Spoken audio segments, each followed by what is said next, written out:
Britain is world famous for its stately homes. And when it comes to food, our country houses were the tastemakers. Curry and cockles, it's an absolute first for me. In this series, we'll sample delicious dishes. They look wonderful, Mary. And enjoy the lavish hospitality that these homes were celebrated for. Absolutely stunning. I'll show you how to cook tasty modern recipes inspired by the history of our great houses. This is actually Napoleon's chair from Waterloo. Mind you, I could do with a cushion. Join me as I meet the families who own these exceptional homes. The best thing about the staircase, obviously, is going down on a tray or on your bottom. And find out what it's really like to live, That looks quite saucy. work, Oh, it's very like cutting a hedge. I think you're better at baking. and party in the nation's most beautiful stately homes. I'm not going to drop it. This week, I'm visiting Highclere Castle, the home of the Victorian house party. I feel just like Lady Mary. Where I'll be joining a very special dinner. This is your invitation to dine at some of Britain's grandest tables in some of the most beautiful houses in the land.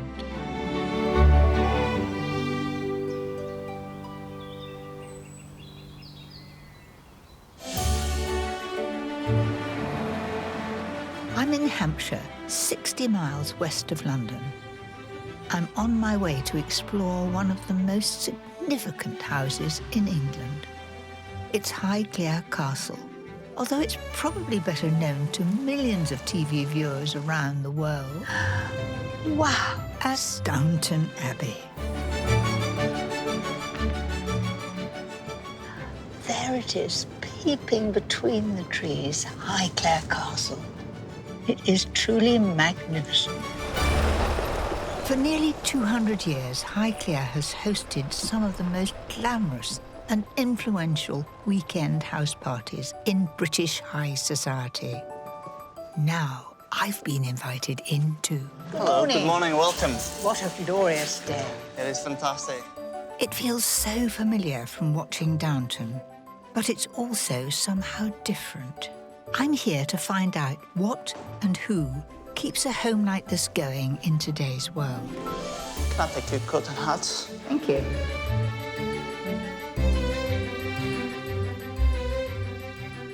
I'm meeting Fiona, 8th Countess of Carnarvon, who lives here with her family and 7 dogs. Quite a welcome.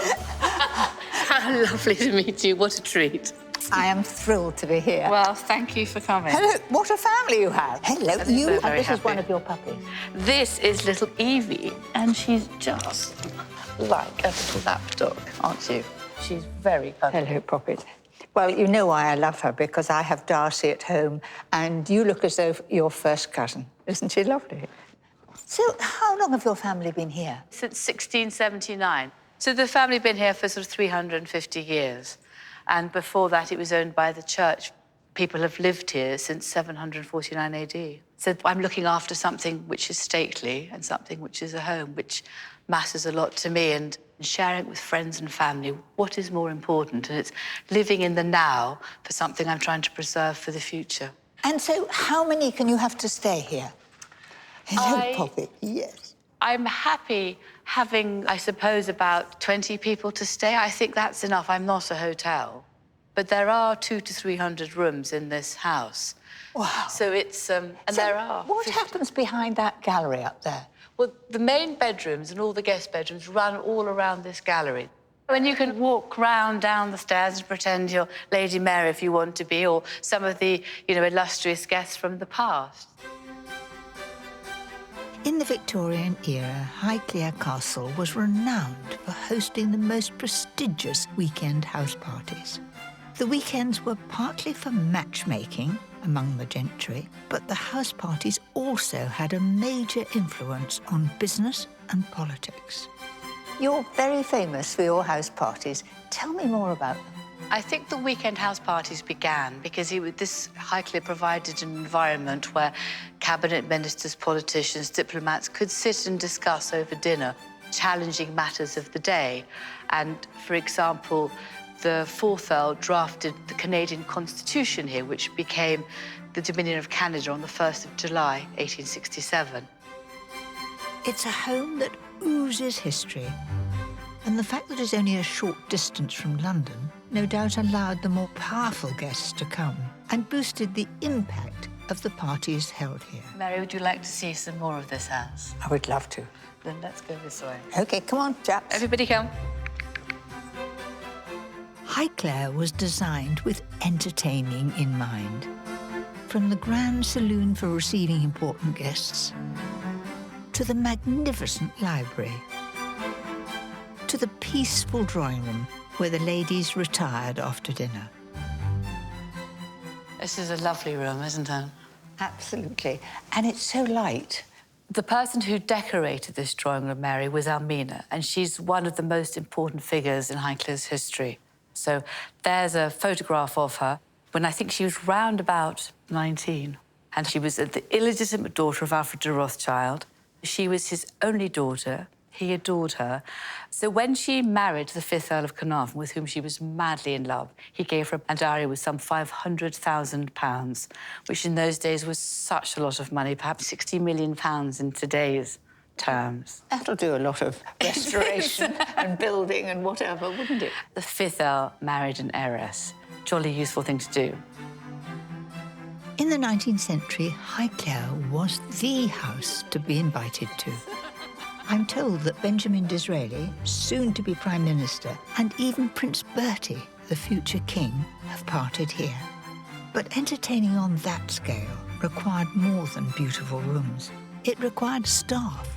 And through an unassuming door in the corner of the saloon lies another world. This is the green baize door. So this was to muffle the sound? It was. So we're now in the staff part, and these stairs go the whole way up, so the housemaids and the footmen could operate with never being seen by the guests or the family. Look at the number of stairs up here. It's extraordinary. Goodness gracious, it's almost to heaven. You didn't need the gym. No. These stairs must have been busy. I'm told there used to be more than 50 household staff. There were chambermaids upstairs and cooks in the basement kitchen, where Lady Carnarvon takes me next, an astonishing 60 metres away. Goodness gracious, this goes on forever. This part hasn't been really seen on television because Downton filmed all the kitchen scenes in Ealing Studios, and our own kitchens have been where they've been for 1,000 years, but they really are used today to cook for all our tours and dinners. So they chose to create the kitchen scenes elsewhere. Well, I'm privileged. I'm seeing something that the viewers didn't see. It's the last part of the journey into the kitchen. We're nearly there. It's a fair-sized kitchen. It's a great kitchen. It strikes me that it's an awful long way to the dining room. I should think how you keep the food hot, I don't know. I gather Mrs. Mackey, one of the cooks in the 30s, used to chase the footman down the corridor saying, run, run. Oh, gosh. So... It is very tall, so the kitchen wouldn't get too hot. And the windows are all quite high, so you've got maximum wall space. In most old stately homes, the kitchen would be north-facing because then there was less light and the food was less likely to spoil. It would stay cooler. And you've then got an awful lot of space to cook in. It's a very practical, well-designed kitchen. And the plates there. Now, is this the crest of the family? Yes, we've just had them made again. This is a brand new set. And I've copied Almina, the 5th Countess's design, more or less. So it's quite fun, isn't it? I've done enough for a small group of friends. I've done enough for 80 people to sit down. 80 people. But they're beautiful. So how important was the food for the reputation of the house? To me, the food we deliver, the dinners, the suppers, they matter enormously, and I want people to enjoy it and to be impressed by Paul, our chef's cooking. He's excellent. And so still today, you use this kitchen that's so far away? There's not a day that I don't come into this kitchen, but now you're here, Mary, I really hope that you might cook with us as well, and I really look forward to that. I'm itching to get going. Will you give me a hand? I would love to, Mary. Thank you. Since afternoon tea was an important part of the weekend house party, I think we should make an indulgent tea time treat. My raspberry tartlets with crème pâtissière. The crème pâtissière couldn't be easier to make. Start by warming 150 ml of milk with some vanilla extract. Heat the milk until it's scalding hot, so you can just put your finger in and lift it out again. Meanwhile, I'm going to put an egg in here. Do you have hens here? I do have hens. Nothing better than fresh eggs. Different colours, white eggs, blue eggs, brown eggs, and different sizes. And I used to have a hen which laid green eggs. Did you? Very unusual hen. Very unusual. Very good for boiled eggs for breakfast. Add 25 grams of caster sugar and 25 grams of plain flour and whisk it all to a stiff paste. Just until it's smooth. There it is. And then I'm going to put the milk into there in 2 lots. That's because I don't want the egg to separate. That looks smooth to me, and then in goes the rest of the milk. Now it looks like a thin custard. But it'll thicken up nicely as soon as I put it back on the heat. How about you giving it a jolly good beat? Fun. A bit of welly in there. You know, in earlier days when we didn't have machines, the cooks used to have huge, great muscles, didn't they? But there's a fruit biscuit recipe from 1811 we've got, and in the middle it says stir for 2 hours, which seems a bit extraordinary when they're making it. I think it's just... I think you've done really well. I want it really thick, and we'll put some cream in it. How delicious. Let the mixture cool thoroughly, then whisk in 75 ml of double cream. So the crème pâtissière is made, and I reckon it tastes... Can I taste it? It's my best special roll. That's delicious, actually. And the cream is absolutely scrummy. I like to make my own short crust pastry, but you can buy ready-cooked cases if you're in a hurry. Then it's just a matter of placing fresh raspberries on top. This is my smiley face. There we go. 2 eyes and a mouth. I'll do it properly, I promise. But anyway. I can see you like having a good play with the children when you're baking. Yes. And for the glaze, heat some raspberry jam with a little water. And that will slacken it down, and we just push it through the sieve so we don't get the seeds. And that's it. And the aim is to put sort of minimum on and let it just run over. It's really to give a shine. That just looks perfect. Well, it's been lovely having you as my sous chef. Oh, thank you, Mary. Come along. Now's my chance to really play at being in Downton Abbey. Taking afternoon tea with a countess. This must be what it was like to be entertained here back in Highclere's house party heyday in the late 1800s. They look wonderful, Mary. You are clever.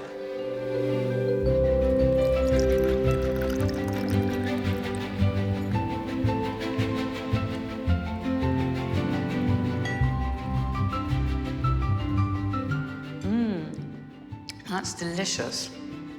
I can see people being very distracted with all the beauty of this room.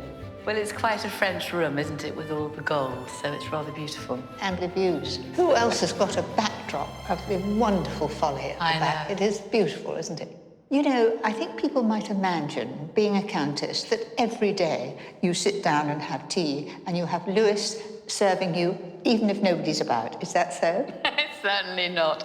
I'm often making myself a really nice cup of tea, but I'm having it often at my desk in my office. And it is a hands-on job, whether you're working in the office or finding that you need to ring an electrician, or you've got various great friends. Steve the roofer's a great friend. You always need a good roofer. The plumbers were here today. There's marketing to be done, emails to be answered, laughter to be had as we go about every day's business. There's a long list, and actually I don't think my husband disclosed quite the length of the list when he asked me to marry him. It's clear that taking on a house like this is a huge responsibility, and I can imagine the maintenance bills are endless. So this luxurious home has had to evolve partly into a business. And to find out more, I'm meeting Fiona's husband, Geordie, 8th Earl of Carnarvon. We are introduced by the castle manager, in keeping with proper protocol. Mary. Hi, good afternoon. Welcome to Highclere. I'm very thrilled to be here. The Earl is, after all, the Queen's godson. Thank you, John. Much of the 5,000-acre estate is a working farm. We specialise in winter oats, which we process for feeding for performance horses like racehorses and polo ponies. And then for spring crops like spring malting barley, and this year we're doing spring beans.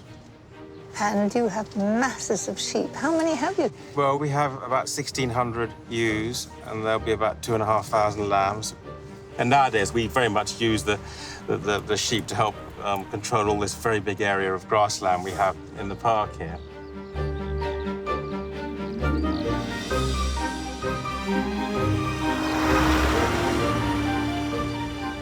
This beautiful parkland, as well as being part of the house, is regularly open to the public. Highclere also has a long-standing reputation for hosting top-quality game shooting weekends. Highclere's been involved with game shooting all the way back from the end of the Victorian and Edwardian period, when it was one of the sort of heights of recreational entertainment for country house parties and that kind of thing. So is shooting the main part of the business here, or is it just a small part? Well, I wouldn't say it's a vast part of the business, but I would say it was a relevant part of the business, especially with the seasons, and also because the game doesn't get used in restaurants, and we serve game ourselves here in the castle in the autumn. It's terribly good for us. It is. It's very low fat, natural, Yes. low cholesterol, and very tasty. And as you know, you can cook it in many different ways. Pheasant shooting is out of season between March and October. But the gamekeepers stay busy clearing woodland, rearing birds and training their dogs. Lord Carnarvon introduces me to gamekeepers Eddie Hughes, Tom Hibbard and Val Maskell. Hello, Valerie. I have never seen a bevy of spaniels behaving so beautifully. Yes, they are perfectly disciplined and well behaved. They're all so quiet and happy, aren't they? And no profits. Like my Darcy, these dogs are all spaniels, a breed which originally came from Spain, hence the name Spaniel. They've been used as hunting dogs since at least the 15th century, with Springer Spaniels trained to flush or spring birds from their ground nests. The smaller Cocker Spaniels tended to be used for hunting woodcock. Val Maskell has been training and breeding gun dogs all her life. So, Val, how long have you been here at Highclere? Well, I've been here nearly 20 years on the estate with Eddie. Gosh, that's a good innings. And so when do you start training the dogs? Do they have to be a certain age? Well, I start to train them as soon as possible. Ours live indoors because somebody tried to steal them one night when they're out in the kennels. You know, we don't want to take the risk of losing them. And I bet they'd rather be in your kitchen than anywhere else. They certainly would, yes. Yes, lots more cuddles. So are you going to put them through their paces? Yes, we let them hunt around, and then we'll fire a shot. They all have to sit down, and then we'll throw a dummy for them. And then one dog is selected to fetch that dummy and bring it back to me and put it in my hand. OK.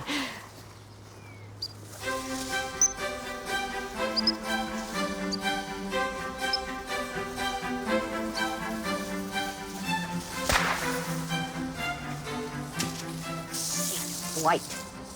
Marty. Marty.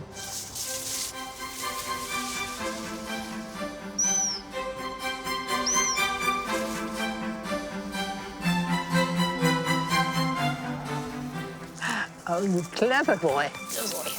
Sit there. White. A wonderful job, Marty. Well done, Marty. Good boy.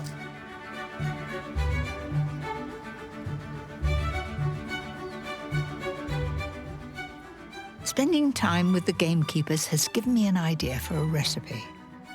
Game has been a prominent part of the menus at Highclere for 200 years, so I'm going to make a rich pheasant casserole that could be used for the gamekeepers' lunch.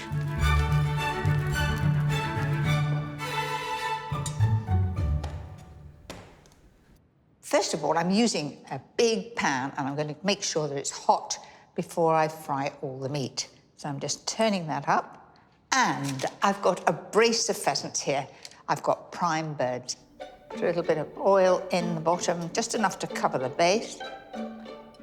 Expect to sizzle, because I've got this pan hot.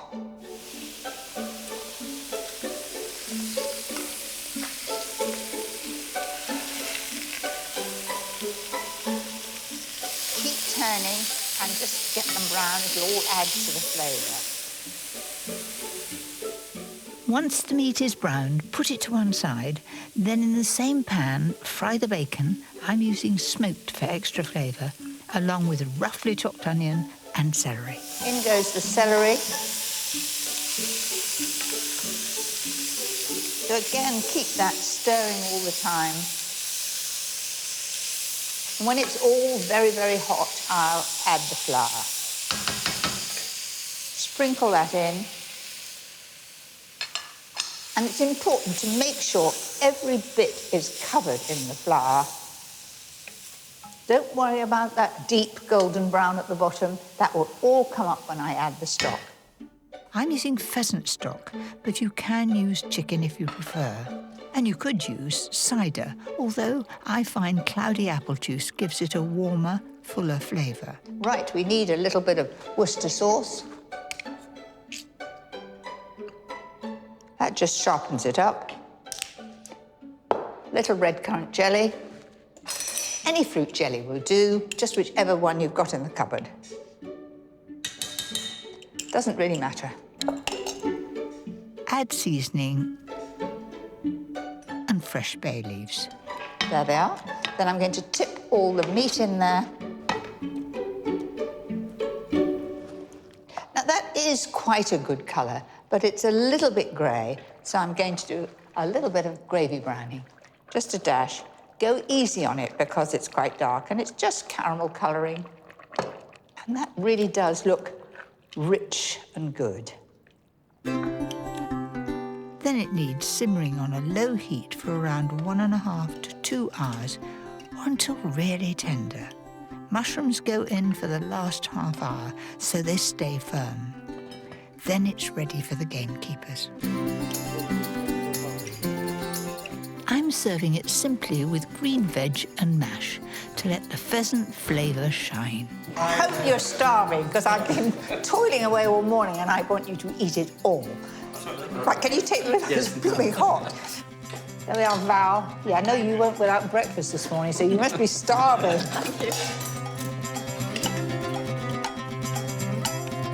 Pass it down the line. Wonderful, thank you, Mary. I'm told at the end of the 19th century there could have been up to 100 gamekeepers, helpers and staff on a single shoot weekend. I'm glad I haven't got to cook for all that lot. So when you have a shoot here, how many people come? You've probably got 25 to 30 people to be in here lunchtime. Yeah. And there must be some very well-behaved dogs here, I should think, because it could be chaos. There is occasionally. Most of you have been working here for many, many years, and what is it that you like? Because obviously none of you seem to leave. Well, it's the atmosphere of the place. We all get on well together, don't we? Yeah. All of us. Camaraderie. Eddie does a shooter's meal. Eddie and Valerie do a shooter's meal. Sorry, Val. They prepare a meal for what we call the team or the family. Eddie's a very good cook. I carry the things in and out, mainly. So you're... Say, is it very nice, Mary? Is it? Very nice. Very good, Beautiful, yeah. very Oh, good. Thank you very much, Mary. Thank you.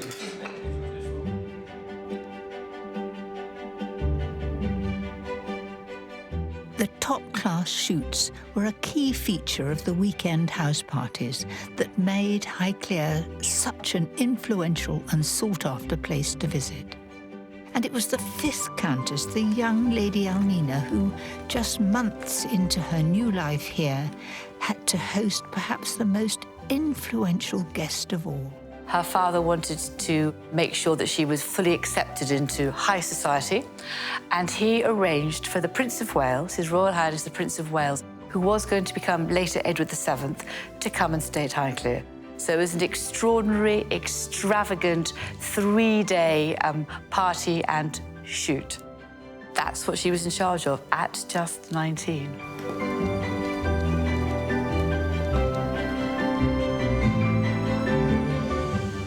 Lady Carnarvon shows me the bedroom that Almina had redecorated, specially for the future king.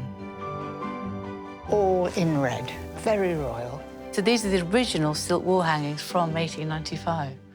Good gracious, it must have been a very good quality to have stayed this standard. And I think this bed was brought in for the Prince of Wales. It doesn't look so big today, but yet king-size sheets don't necessarily fit it very well. It is quite a large bed. The prince was a very robust man, was he? Yes, he was quite a large man with a girth that testified to his love of food, I think you might say. Yes. And he would have been waited on hand, foot and finger.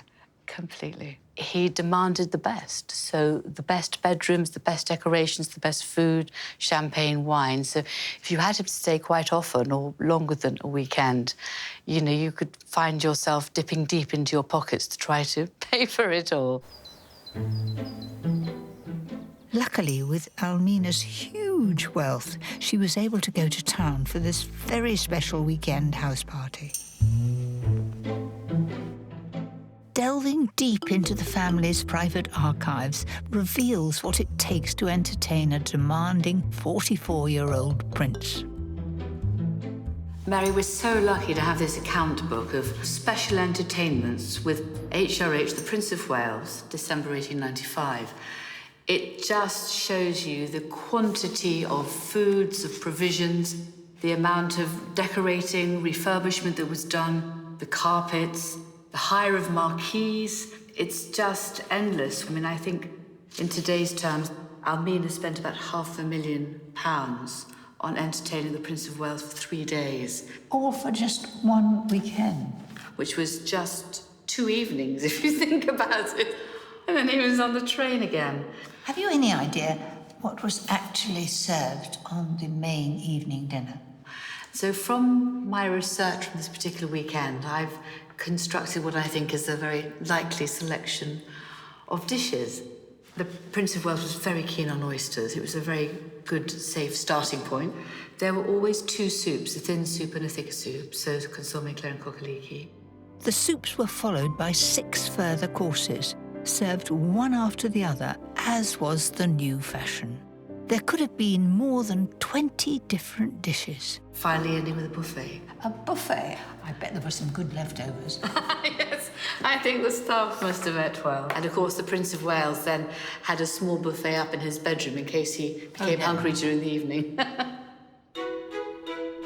With food as her secret weapon, the visit was a triumph for Lady Almina, securing her a place in English society and cementing Highclare's reputation for distinguished parties. And today is little different. Current royalty have also been entertained here.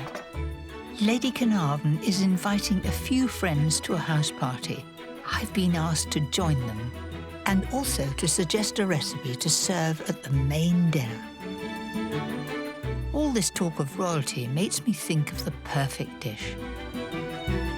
My succulent cannon of lamb served on a crispy celeriac potato cake with a luxurious fresh mint gravy. Now, cannon of lamb is the saddle of lamb. It's the eye of the meat, and it's very expensive, but it is something that is so special, so tender, and quite easy to serve. It's for a great celebration. Having seasoned the meat with salt and pepper and lightly brushed it with oil, I'm browning it in a really hot pan. I want to do this as quickly as possible. You can see by the smoke, it's really, really, really hot. Now, already I need to be turning it. The reason for me sealing the meat before I roast it, it gives a wonderful colour. So you have to stand here and let it smoke, straighten your hair, doesn't matter. I'll get some rosemary here. There's an abundance of herbs to choose from here, which is wonderful. So Put that underneath each piece so that will permeate through the meat. Now that will be brown. There. That is beautifully sealed, just what I wanted. Done really, really fast. I'm going to sit those on the top. It's got to have 8 minutes roasting. So in it goes to a hot oven at 200 degrees fan.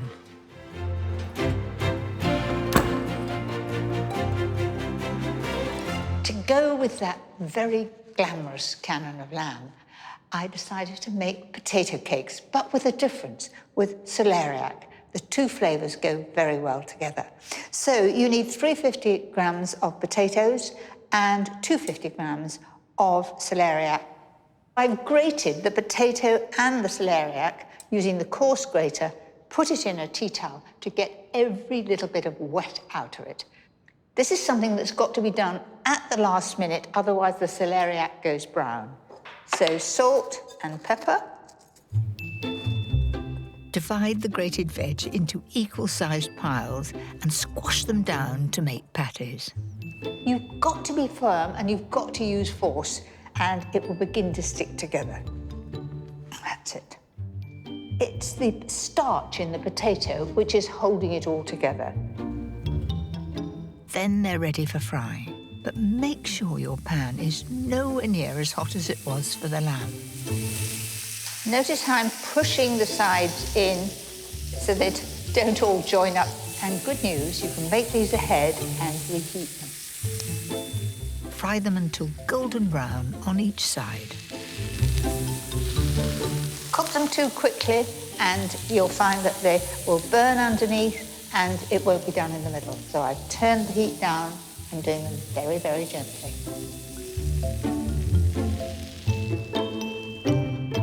Serve with a traditional gravy enriched with port and freshly chopped mint from the garden. That looks pretty good to me, so that needs to go into the gravy like that.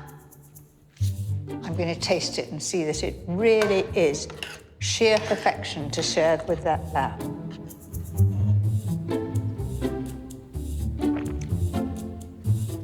That's pretty good. To me, that's a dish fit for a prince. I can't tell you how thrilled I am that I'm going to be at this great dinner party that Lady Carnarvon is going to give, and she's chosen to have this wonderful lamb dish. I so hope they enjoy it.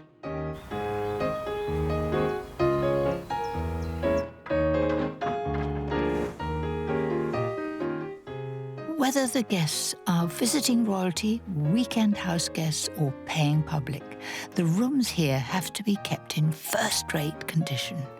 There's a never-ending list of jobs that keeps the 14 household staff rather busy. It'll look much more spectacular here. It was rather hidden around a corner before. It's got really good light here, hasn't it? I think it's pretty good to keep out of the way here. It must be very, very heavy. It's the frames, and my goodness, David, that's very high. Good. And the top is a picture rail there, is it? And it'll hook over. There is. That's it down. That's it. The other down. Okay. Happy? No, left a bit with your left hand, David. It's not quite vertical. Is it tipping down on the top left-hand corner a little bit? Yes. Looks like... It's a bit cockeyed. Lift it. Don't drop that. Happy? Yeah, I think so, John. Actually, brilliant. Thank you very, very much. You've got a great team of people here. Who are they all and what do they all do? I have. Well, I don't know. Matthew, you do multitasking, afternoon teas, help me with dogs, feed the chickens when I can't do that. I can't think what you came here to do, but that's what you do now. I'm doing what I came here to do. Come on, what was the job description like when you came? No, I think it was pretty much whatever I needed to do. Oh, good. Walking dogs, helping butlering in the castle, and then it's just grown since then. And which part do you enjoy most? It's all of it. It's very varied. So it's fun. It is really good fun working here. And then, Pat, I don't know how long you've been here for, which way exceeds me, doesn't it? 57 years now. 57 years? Yes, yes. Gosh. We do painting and decorating all the way around, whether it's in the castle or around the estate. I hope you're not going up ladders. No, thanks to Lady Carnarvon, no, I don't anymore. She banned me. Right. So how many have you got in your team? There's 3 of us. Mike is one and young Richard's the other. I call them the boys. The boys? One's coming to 80 and the other one's coming 48. One's coming? 80. I come for 75, so... And no sign of retirement? No. Not allowed to. No. I'm just going to say that. I understand that, I can tell you. You just keep going, it's much better. And then on a Friday, every so often, we all have fish and chips together. Lovely. Pat goes and gets fish and chips from the local fish and chip shop, and we sit down, and wherever we are... We hide. Well, that's good. Yes. My husband doesn't think I should be having fish and chips, but I think it's excellent. Well, it's a great thing to share. And then John Gantel, who's our castle manager, which I'm not quite sure what's on your CV either. I'm not quite sure I've got a true job description either, but it does include everything. We do some large events, and that takes a lot of planning. The team are a relatively small team, very hard-working, and you've got to have some good humour and good nature in it, otherwise it just doesn't gel, and that's the magic gel that makes it work for us all, I think. And after a hard week, everybody has some fish and chips. I like that idea. I've never been invited, Mary. So I will know that. I will look more diligently at Friday lunchtimes for my fish and chip invitation. Have I put the cat amongst the pigeons? Yes, I think you have. It's all Pat's fault. It looks as though you might have to have somebody else adding to it. Yes, I think I might, Mary. Cut!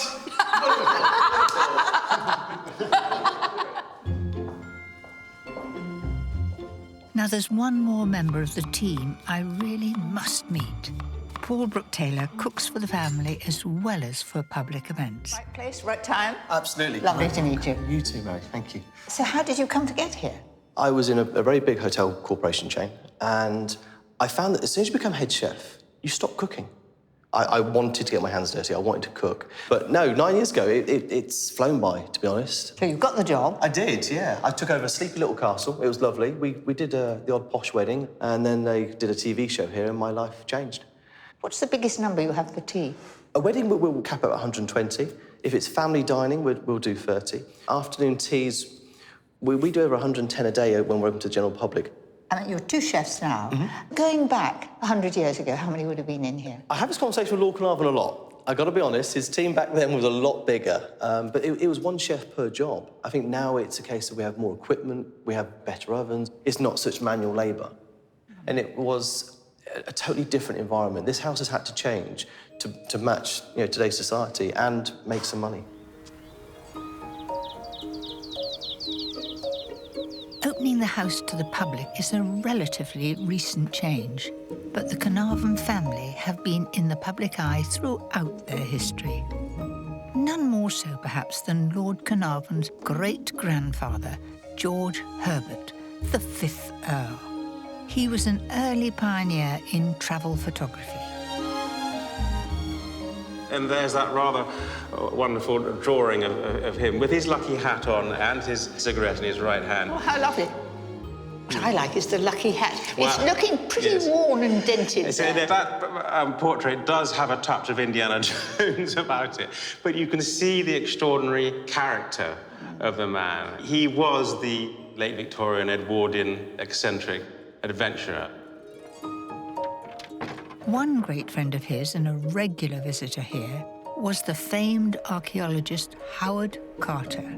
I'm told that together in these very rooms they would plan their expeditions to Egypt, where they made one of the world's most significant archaeological discoveries, the tomb of Tutankhamun. This is very much the area he worked in, but here we are now in the Valley of the Kings. I think in very early 1923, just only within 2 months of him actually discovering the tomb of Tutankhamun in November 1922 with Howard Carter. And there's the famous steps down to the tomb. And there's my great-grandfather, the 5th Earl, on the left, and Howard Carter on the right, looking very dapper. The two men's stoic persistence in the heat and dust and flies of the desert paid off in the greatest archaeological find. I'm chapter of the time. Huge smiles, and also look at their dress. I mean, they've got waistcoats on. Yes, I think there was a strong tradition of rather wintry British dress in rather a warm climate, even in Egypt. And can you imagine when they first break down the door of the antechamber of the tomb? And my great-grandfather says to Carter, well, can you sing then? Can you sing? What's happening? What's happening? They're all in a high state of excitement because actually they'd found all this rubbish had been piled up everywhere. And Carter had been in previous tombs where there was nothing the other side of the door. But this time he says, yes, I see wonderful things. And there's everywhere the glint of gold.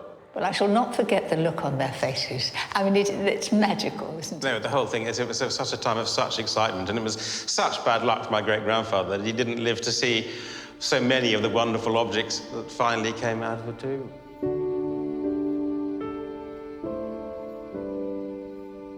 He went off to take a few days' rest down the river, which was when he was bitten by the fateful mosquito in March 1923. And what happened after that? Eventually, he returned to Cairo with blood poisoning, but sadly, in the end, succumbed to pneumonia. And he died in the hour of his triumph, and because he never actually saw the wonderful golden mask. Nonetheless, Lord Carnarvon was assured of a place in archaeological history. When you were a boy, was it very exciting growing up with all these stories? Well, the strange thing was, I used to wonder a lot about all this, but my grandfather was very reticent about it. Really? And he was the one that hid quite a number of these incredible objects that we have here in dark cupboards between two rooms, and no one was ever allowed to see them, and he blocked up the entrance either side. I think he was very upset by the fact that his father had suddenly died when he really was quite young. And Egypt had, out of the blue, taken something away from him and totally changed his life. And my grandfather was just quite quiet about his father's work. Thankfully, the current Lord Carnarvon keeps replicas of his great-grandfather's finds in a public museum deep in the basement, a tribute to this remarkable chapter in Highclere's history. Gosh, that is sheer magnificence. This is the glorious middle coffin, because the actual embalmed body was found nested inside 3 golden coffins, and this one's known as the middle one. It was absolutely covered in what's known as a Rishi effect of semi-precious stones. And you see all the glory of all the colours, the reds, the blues, and the gold. Well, it is absolutely spectacular.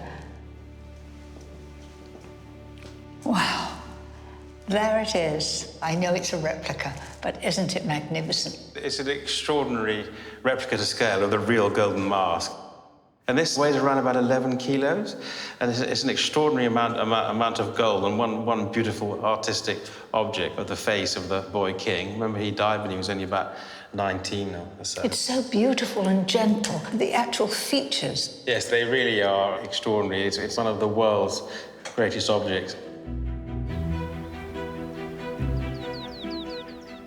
But the days of grand discoveries, sumptuous living, and weekend house parties at Highclere were numbered. The Second World War brought turbulent times, and the current Lady Carnarvon, a keen historian, has been unearthing some of the castle's wartime stories. She's arranged an expedition to show me evidence of an aeroplane that crashed here. Her team of plane hunters includes metal detector enthusiasts Paul McTaggart and Robert Coleman, and retired Concorde pilot Steve Bohill-Smith. What are we looking for? What are we expecting? Well, Mary, we've got some photographs to show you. It's a B-17, which is called a flying fortress, and crashed up on the top of the hill. There were usually about 10 people on board, but this was a training flight, and they had only 7 on board. And to search for it, we had to get permission from the MOD. You have to have a licence. Really, on your own land? Yes, it's called the Protection of Military Remains Act. So we had to do it properly. We had to get the landowner's permission, and then we had to get the MOD's permission as well.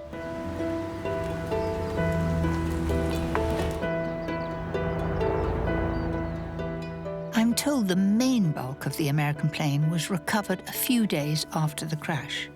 But over the last few years, Lady Carnarvon and her team have collected dozens of smaller pieces of the wreckage that have been lying here untouched since the Second World War. Perhaps I should explain what we think happened. They hit the trees, those big cedar trees up on the top, and they just came crashing down through the trees here, down the slope, and it basically exploded into a million bits. So you can walk along amongst the trees here, and you can actually see things in the undergrowth from the aircraft. OK, Mary, this is a metal detector. Put your arm in there. And all you do is basically just wave it backwards and forwards. What am I waiting for, a noise? You're waiting for a noise. As soon as you go over a piece of metal, it'll squeak at you and you'll know exactly. That's it. Close to the ground. The lower to the ground, the better it is. What was that? That was the signal. Right in the middle of that, and there, see, look, it's all over the place. It's just underneath the surface. That wasn't digging for it or anything, but no, it was there just was no there. digging because there's so much of it just up in the woods. Yeah, what you find inside? Well, this was just on the bank up there. Looks like a hatch of some description. There's a hinge there, and there'll be another hinge somewhere else up there. It's airframe, definitely. It's amazing to think that this has been here 70-odd years. And it was only 3 days before the end of the war, so absolutely tragic, really. They'd done their 30-odd missions, so this is where it all came to an end. Rather sad. Rather sad. Terrible, yeah. But for me, it's something about understanding what happened to these young men who gave so much and doing some sort of memorial for them over in the castle gardens, looking up at this hill. It's the stories of husbands, of brothers, of sons who died fighting for all of us.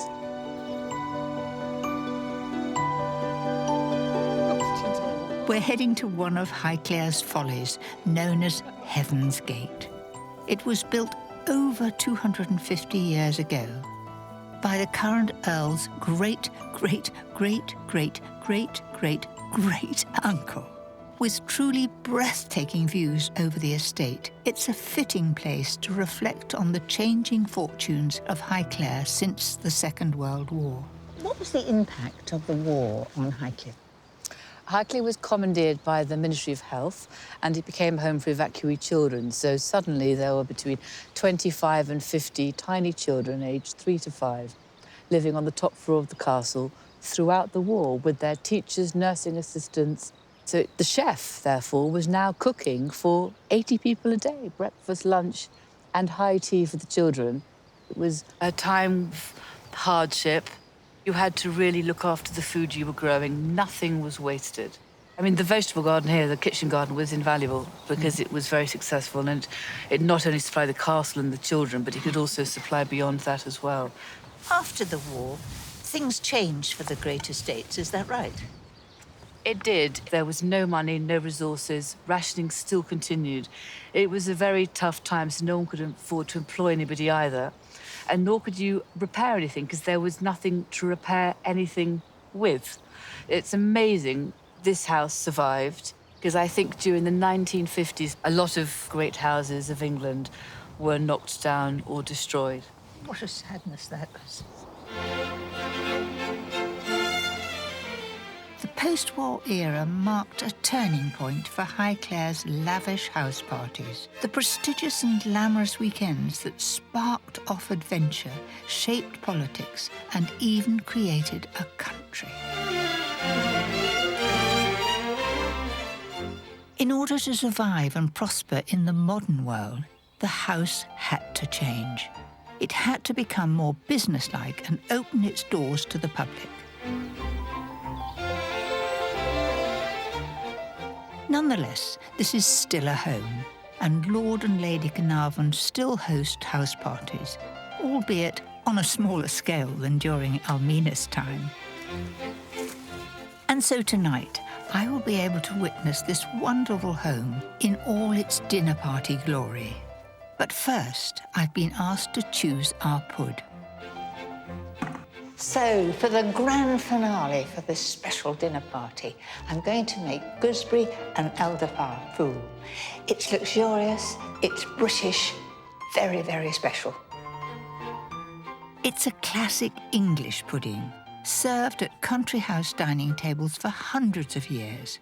I'll be serving it with a delicate honey biscuit made with local honey.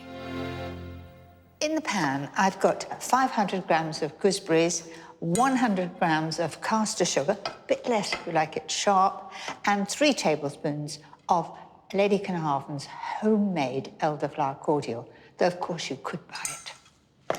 Now I'm gently cooking that, squashing them down. You notice that I've got green gooseberries. If you're cooking with gooseberries, always pick them young and green. They're very bitter to eat like that freshly, but they're much better for cooking. When they're soft, take the pan off the heat, remove about a quarter of the mixture to use later as a topping, then blitz the rest into a mush. There we are. That's a mush.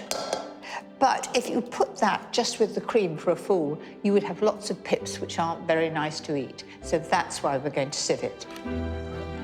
You just need to force it through. So keep pressing.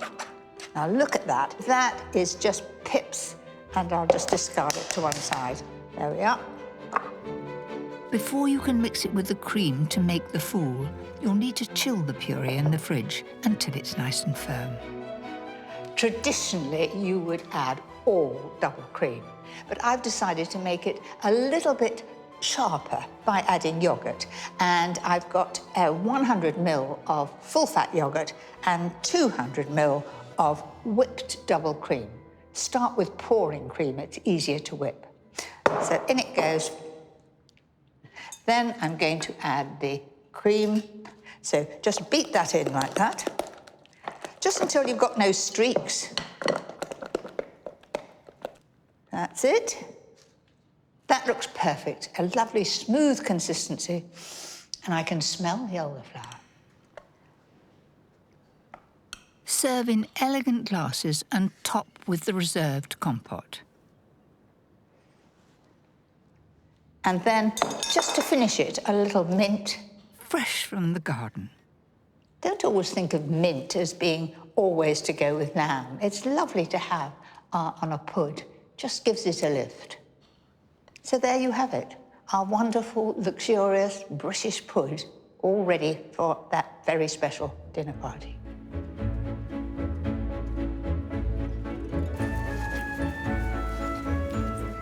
Talking of which, the household is starting to prepare for this evening's extravaganza.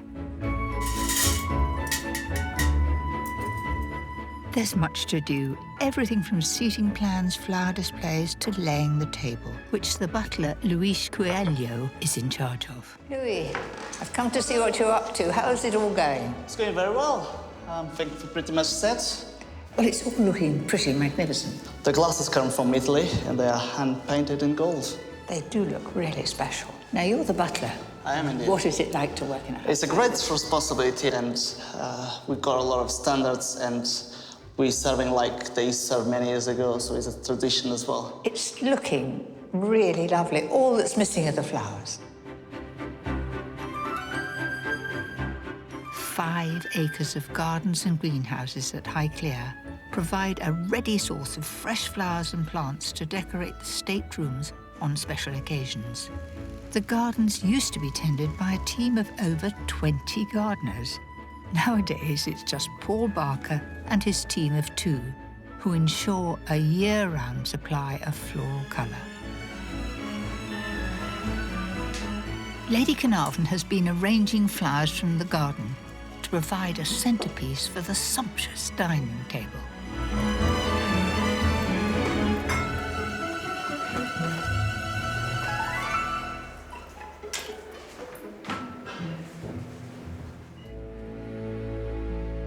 As the household prepares to receive this evening's guest, there's only one thing left for me to do: dress for the occasion. I feel just like Lady Mary in Downton Abbey.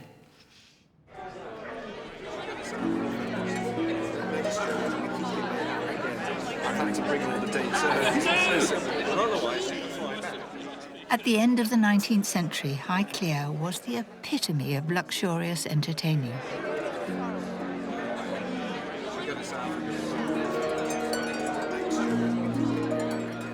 The gatherings here had defined a generation.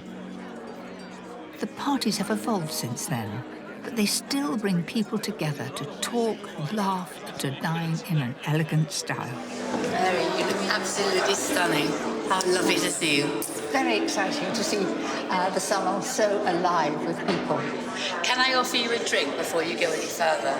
There's a non-alcoholic or a champagne cocktail. Thank you very much. To keep up my reputation. Oh, good. Compared to the house parties from a bygone era, this dinner party is more modest.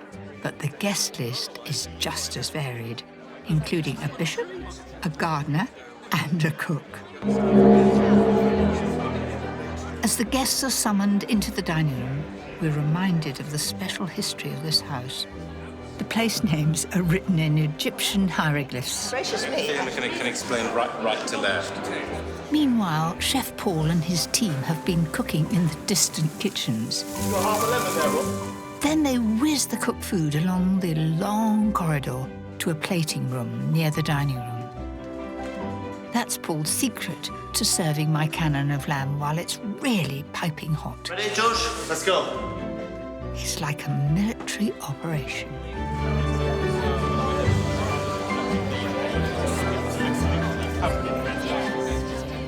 Centuries-old traditions of hospitality meet entertaining in the modern world. It's a rare glimpse into the private side of a very public house. You are a wonderful family, and thank you for welcoming us. You're so kind, and we've really enjoyed this week as well. It's been great to have you. Thank you. I will leave Highclere with great memories, especially of the people who work behind the scenes to keep this great house alive for everyone to enjoy.